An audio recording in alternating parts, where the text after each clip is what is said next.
Assalamualaikum warahmatullahi wabarakatuh. Berjumpa lagi di channel Ama Kece. Hari ini saya di kerjaan guys. Kebetulan ini jam istirahat, jam 12 kurang 10 menit. Jadi gini guys, daripada saya tidur, mau sholat zuhur bentar lagi. Jadi saya lebih baik bikin konten. Judul kontennya adalah Ini Kisahku. Jadi ini kisahku ini kisah tentang saya guys. Eh, jadi bisa dikatakan dulu waktu saya kecil itu bisa dikatakan perjalanan saya itu agak unik, agak ada sedikit mistis ya. Mistis bisa dikatakan unik dan mistis ya. Karena kenapa? Dulu waktu saya sekolah kelas 4 kira-kira umur 10 apa ya 11 tahun gitu ya.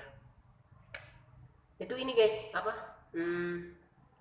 Pernah yang namanya itu hilang hilang selama seminggu, totalnya selama seminggu. Karena gini, waktu itu saya itu sekolah di salah satu sekolah, di salah satu madrasah ibtidaiyah di daerah blok masjid sana ya. Nah, waktu itu saya masuk jam 1 siang, istirahat jam 3, pulang jam 4 lewat kalau nggak salah. Nah, waktu itu akses dari rumah sampai ke sekolahan itu pinggir-pinggir jalannya itu pohon bambu, pohon karet yang buah-buah karet gitu guys, yang bisa mainin adu-adu kayak gitu ya. Terus eh, jadi pas jam 4 lewat itu saya pulang sama teman saya namanya Engkus Mina sama Ade Supriyatna dulu. Nah, tetangga semua itu. Terus waktu saya pulang, kita bertiga memutuskan untuk eh, mungut dulu biji karet ke ke hutan yang namanya pohon karet itu. Di belakang pabrik kan ada pabrik tuh, ada pohon karetnya di situ. Tuh kita mungutin karet.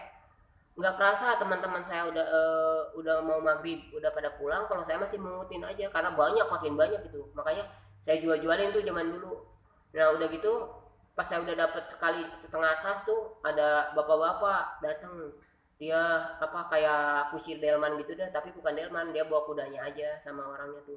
Dia bilang gini, udah jang katanya, wis maghrib kayak ulin wae, ayo balik katanya gitu. Intinya kamu udah maghrib main terus, udah sekarang ayo pulang. Saya diajakin pulang guys.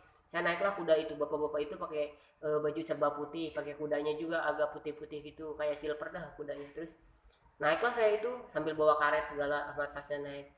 Tapi ternyata zaman dulu itu saya masih kecil ya, belum sadar atau apa kayak gimana gitu, belum hidung lah kalau nggak kata ini mah. Saya malah nggak dibawa ke rumah guys, tapi dibawa ke rumah kakek itu. Dan rumahnya unik guys, zaman dulu itu bisa dikatakan rumah itu beda dari tempat dari rumah-rumah lain. Karena si bapak itu ngajak saya naik kuda, naik ke atas terus kayak naik ke bukit gitu. Terus sampailah tiba saya di rumah si kakek itu. Dan si kakek itu rumahnya percis di atas air, karena kalau saya naik injek lantainya itu zaman dulu itu di bawahnya itu air kayak Ciliwung itu kelihatan. Jadi air tuh saya di atasnya, terus di bawahnya ada air ngalir gede kayak Ciliwung kayak gitu. Terus saya dipertemukan sama si ibunya sama istrinya kakek itu. Istrinya si kakek itu kupingnya panjang guys zaman dulu tuh. Terus dia punya anak, kakek anaknya dua, sama kupingnya panjang. Ternyata baru sadar itu waktu diceritain bahwa itu bukan manusia yang ngajak saya, itu sejenis kayak wewe gombel atau kayak kelong wewe lah kalau zaman dulu. Kalau sekarang nyebutnya anak-anak itu wewe gombel katanya. Itu saya kisah saya seperti itu. Saya apa digabungin sama anak-anak yang kupingnya itu. Tapi anehnya dulu tuh saya nggak takut, mungkin karena nggak sadar kali ya. Terus saya dikasih makan, saya ikut bareng makan sama mereka. Tapi sama anak-anaknya si kakek itu sama istrinya juga. Cuman saya dimarahin sama istrinya katanya. Udah kamu, saya digeser-geser terus, nggak boleh deket sama anaknya yang kupingnya panjang itu. Si ibunya geser tuh sampai si kakeknya nanya, emang kenapa? Emang kunaon cina gitu. Terus ini anak apa jangan ada di sini katanya, udah balikin aja katanya. Ya udah, si kakeknya akhirnya mikir-mikir kali ya, akhirnya saya dibalikin. Tapi saya nggak dibalikin ke tempat asalnya kayak ke tempat kebun karetnya atau ke rumah saya, enggak. Tapi saya ditinggalin di pinggir Ciliwung, kali gede Ciliwung. Dari situ saya apa baju saya udah agak bau kayak gimana gitu zaman dulu tuh katanya. Terus udah 3 hari 3 malam saya nggak ada di rumah, ibaratnya hilang. Sampai dibawa kayak gitu 3 hari 3 malam, sampai saya ditemuin sama tukang bubur kacang gitu kalau zaman tukang bubur, tukang mie ayam orang Madura kalau nggak salah.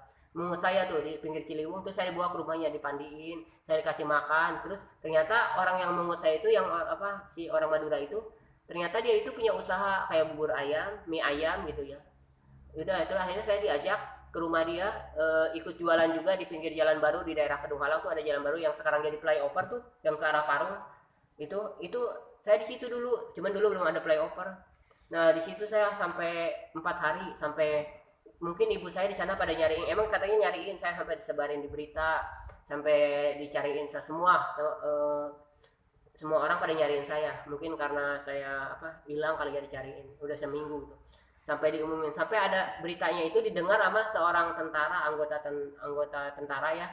Dia itu kebetulan makan di tukang bubur itu, dia nanya ke tukang bubur, bapak itu yang cuci piring anaknya bukan, katanya gitu. Memang saya waktu itu di tukang bubur itu supaya dapat makan, ya udah saya bantuin cuci piring gitu. Terus tukang buburnya bilang gini, bukan, ini saya anak baru nemu, katanya rumahnya di daerah mana tuh, katanya tuh gitu ke tentara. Akhirnya tentara bilang gitu, pak tolong ya jangan jangan sampai pergi dulu nih anak, coba saya mau cross check, katanya mau pengen tahu, takutnya kalau ada yang nyari ini anak. Ternyata benar tentara itu dengar di berita bahwa ada anak hilang di daerah Kandang Roda. Akhirnya mungkin tentara itu menghubungi keluarga saya bahwa dia pernah bertemu sama anak ciri-ciri seperti ini gitu. Akhirnya nggak lama kemudian atau seling berapa jam atau seling berapa hari tuh katanya saya itu diambil, dicari sampai dijemput sama Pak RT sama bapak saya. Dari situ saya senang banget ketemu keluarga saya, dipertemukan lagi gitu. Terus saya sampai dimandiin zaman dulu itu kan, ibaratnya make ini orang zaman dulu kalau anak hilang harus gini harus gitu. Akhirnya saya dimandiin pakai, bisa dikatakan ini lah syariatin gitu. Terus dimandiin pakai air kendi lah, terus sampai berapa hari tuh, terus dibikinin kue apem. Saya nggak makan nasi, cuman makan kue dibikinan aja kayak kue apem, itu syaratnya seperti itu zaman dulu tuh, syariatnya ibaratnya gitu. Terus tapi anehnya gini, tapi saya ibaratnya bisa dikatakan sama Allah masih di tayungan lah kalau kata orang Sunda tuh, masih dilindungi karena saya setelah ketemu tetap saya normal, bisa ngomong, bisa bicara, malah sekarang saya bawel cerewet bisa dikatakan gitu ya, kocak mungkin ya, sebagian orang bilang katanya saya kocak bawel katanya gitu. Ya udah emang ini sifat saya gitu.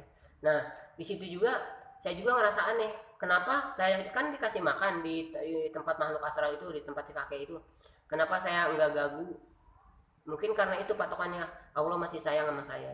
Karena banyak orang yang dibawa kelong atau dibawa sama makhluk astral itu, dia dirawat segala macam sampai ketemu, walaupun cuma 1 hari ketemu tapi dia gagu, nggak bisa ngomong. Tapi saya alhamdulillah saya masih bisa ngomong, masih bisa cerita saat ini. Ini nikmat dari Allah Subhanahu Wa Taala untuk kasih kesempatan saya untuk bisa menyampaikan kisah saya melalui saya bicara seperti ini gitu. Dan juga buat kalian, jadi ada pesannya juga sih sebetulnya, pesan moralnya seperti ini buat kalian yang sudah main, harus ingat pulang, jangan sampai orang tua kita nyariin akhirnya kita pulangnya kemana gitu. Dan zaman sekarang itu mungkin orang ada yang percaya, ada yang enggak tentang makhluk astral yang namanya wewe gombal atau kalang wewe, tapi percaya guys, sebetulnya yang namanya makhluk astral itu ada gitu. Bahkan dia itu di dekat kita, cuman kita nggak melihat karena Allah menciptakan itu, menciptakan mereka itu, karena dunia ini bukan dunia yang yang yang ini yang nyata, yang kasar seperti ini, dunia ini, tapi ada juga yang kasat mata gitu.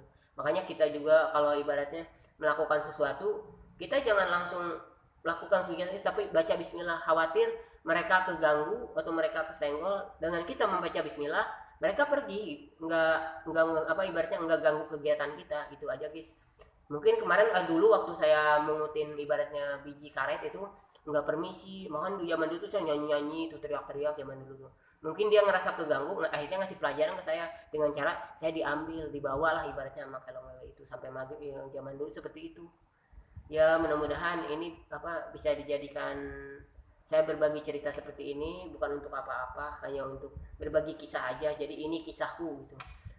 Dan terima kasih berkat doa dari keluarga saya, khususnya dari keluarga ibu saya, keluarga bapak saya yang mendoakan saya supaya cepat ketemu. Sampai sekarang saya bisa berkumpul dengan mereka, walaupun sekarang bapak saya udah gak ada, tapi saya merasa bersyukur memiliki ibu sampai sekarang, dan bapak juga terima kasih. Mudah-mudahan bapak juga di sana tenang lihat anak-anaknya sekarang udah pada nikah, udah pada hidupnya rukun. Sama umi saya itu anak-anaknya dibikin serukun mungkin, seakur mungkin. Jadi kita kalau ada masalah, ada kegiatan atau apa, kita gotong royong, nggak sampai masing-masing gitu. Dan mudah-mudahan ini bisa dipertahankan sampai kapanpun gitu, sampai anak cucu kita. Jadi kita keluarga besar jangan sampai berpisah, jangan sampai selek-selekan, sampai jangan musuh-musuhan. Karena semakin kita menjalin tali silaturahim, insya Allah rezeki kita dilancarkan oleh Allah Subhanahu Wa Taala, guys. Gitu, guys. Mungkin ini saja dari saya pesannya buat semua, untuk keluarga atau ibaratnya kita adik kakak, hubungan saudara, jangan sampai kita eh, saling membenci gitu. Kalau ada masalah selesaikan, jangan kayak saya zaman dulu, ada masalah saya diem aja sampai saya melakukan hal yang di luar, apa ibaratnya di luar, inilah ibarat di luar batas kan, yang repot, yang sengsara, yang jadi efeknya ke keluarga juga, kesian, guys, gitu ya. Mungkin ini aja yang disebut kisah saya. Mungkin sebagian orang bilang ini biasa aja, tidak menarik, tapi bagi saya ini bisa saya ceritakan nanti kalau saya sudah nikah, punya anak, punya cucu. Ini saya ceritakan ke anak cucu saya bahwa saya pernah ngalamin seperti ini gitu loh, gitu ya. Jadi mereka jadi bisa ambil pelajaran di sini bahwa memang hidup tuh bukan kita aja, ternyata di samping kita ada siapa, ada makhluk apa gitu ibaratnya ya. Mungkin itu saja. Terima kasih yang udah nonton video saya dari awal sampai selesai, dan juga terima kasih yang udah like, share, and comment, dan juga subscribe-nya, yang membuat apa channel saya saat ini, yang kemarin tidak ada subscribe sekarang ada subscribe gitu. Walaupun sekarang belum ada apa-apanya dengan apa channel-channel orang lain, tapi insya Allah kalau kita istiqomah dan dalam kontennya berkualitas, insya Allah ibaratnya orang itu walaupun tidak disuruh subscribe, nanti subscribe sendiri. Karena dengan kalian subscribe, kalian menolong saya. Itu aja. Terima kasih ya guys ya buat semuanya. Apa kontennya cukup di sini aja, kisahku cukup di sini saja, kurang lebihnya mohon dimaaf. Mudah-mudahan kalian yang udah subscribe dimudahkan urusannya, didekatkan rezekinya oleh, didekatkan jodohnya yang belum nikah oleh Allah Subhanahu Wa Taala, dimudahkan urusannya, juga dibarokahkan umur. Itu yang paling penting, guys. Jangan panjang umur tapi kita maksiat terus. Tapi kalau kita dibarokahkan umur, walaupun kita umur sedikit tapi barokah, insya Allah kita bakal dimasukkan surganya Allah Subhanahu Wa Taala. Oke guys, mungkin itu saja dari saya atas nama apa Ama Kece. Terima kasih buat semuanya. Uksikum bitaqwallah. Wassalamualaikum warahmatullahi wabarakatuh.